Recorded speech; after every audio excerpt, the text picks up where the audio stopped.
The good old days, the Roy Rogers Hollywood West. Too bad they're gone, huh? Well, they're not exactly gone if you know where to look. Those old movies still show up on TV once in a while, for instance. And if you head for Victorville, partner, you'll find the Roy Rogers Dale Evans Museum, where you just might bump into the king of the cowboys himself and his singing dog.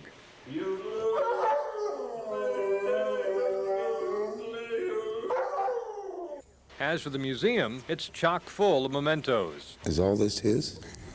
Really? Yep, his and hers, right down to the 1923 Dodge that first brought the then Leonard Sly and his dad to California in 1930. My older sister had come to California, and we hadn't seen her for 6 years, so one morning we got up to go to work. My dad and I were both working at the shoe factory. And he said, "Son, let's quit our job and go to California to see Mary." So we did. A spot on a local radio amateur show got Leonard into the movies, singing background music with the Sons of the Pioneers. Taking the stage name Dick Weston, Leonard even got a few small speaking parts. Ever seen Roy Rogers as the bad guy? He's the one in the black hat. I know we're being arrested for holding up the bus, but I don't get this yodelay-hoo business. Soon after, Dick, or Leonard, auditioned when Republic Pictures was looking for a new singing cowboy. His first starring role came in a movie that was supposed to have been a Gene Autry film, but Gene was involved in a contract dispute and didn't show up for work. I said take it easy. But this wasn't the starring debut of Dick Weston or even of Leonard Sly.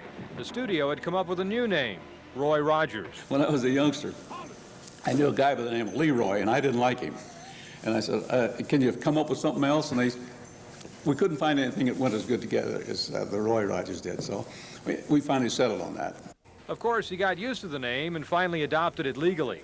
Nowadays, a stroll through his museum is a trip down memory lane for Roy. There's Nellie Bell, the Jeep from his TV show.